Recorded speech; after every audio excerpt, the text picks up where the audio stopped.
Assalamualaikum warahmatullahi wabarakatuh. Perkenalkan, saya Muhammad Afif Najmuddin, mahasiswa program studi Ilmu Al-Quran dan Tafsir semester 1 di Fakultas Usuluddin dan Dakwah Universitas Ma'arif Lampung dengan NPM 2413000019. Pada kesempatan kali ini saya akan mencoba mempresentasikan salah satu materi pada mata kuliah Ulumul Quran di program studi Ilmu Al-Quran dan Tafsir ini. Adapun tema yang akan kita bahas pada kali ini yaitu Al-Quran diturunkan dalam 7 huruf. Nah, seperti apa penjelasan serta pengertian dari Al-Quran yang diturunkan dalam 7 huruf ini? Nah, berikut akan saya paparkan Al-Quran diturunkan dalam 7 huruf ini dalam pendapat para ulama.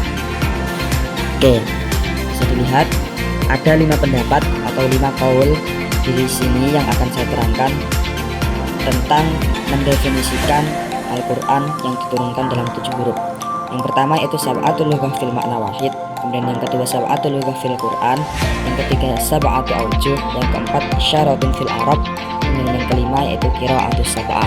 Nah, maksud dari 5 qaul ini itu yang dimaksud apa toh?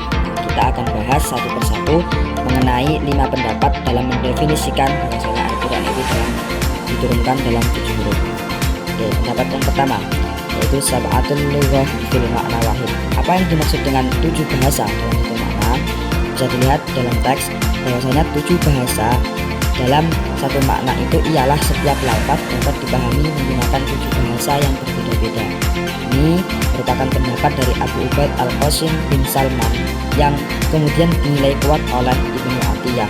Adapun 7 bahasa tersebut ialah yang pertama bahasa Quraisy, Huzail, Thaqif, Hawazun, Kinanah, Tamim, dan Yaman. Dan adapun menurut Ibnu Hatim Asy-Syajistani, 7 bahasa yang dipakai atau yang dimaksud itu ialah yang pertama Quraisy, Huzail, Tamim, Azad, Rabi'ah, Khazin, dan Sa'id. Kemudian masuk pendapat yang kedua yaitu sab'atul lughah fil Quran atau 7 bahasa dalam Al-Quran.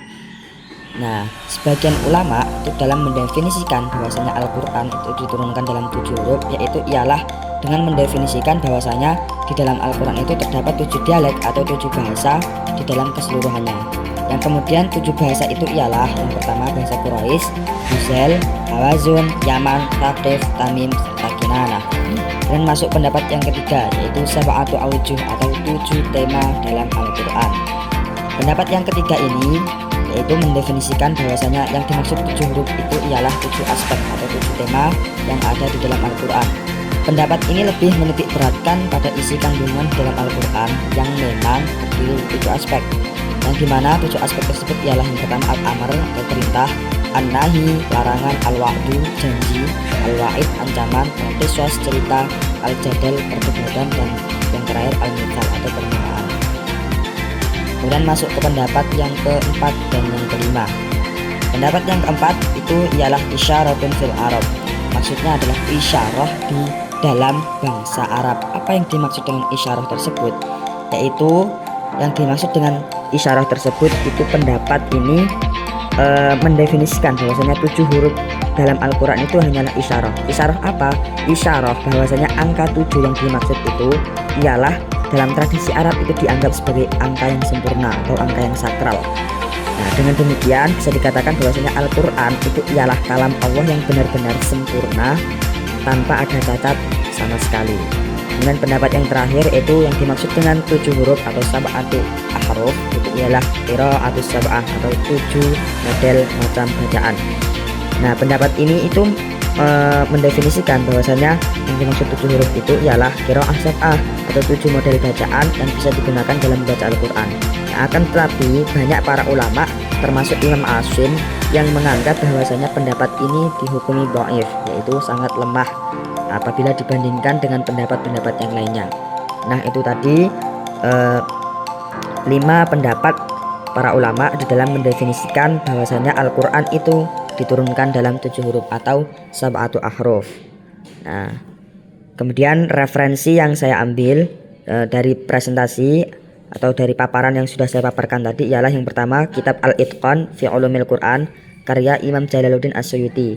Kemudian yang kedua ialah buku Pengantar Ilmu Al-Quran karya Manna Khalil Al-Qattan.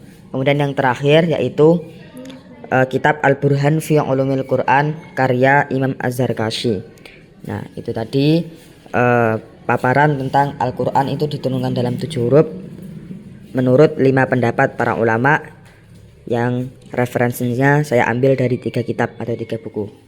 Terima kasih telah mendengarkan presentasi atau materi yang saya bawakan pada kesempatan kali ini. Kurang dan lebihnya saya mohon maaf.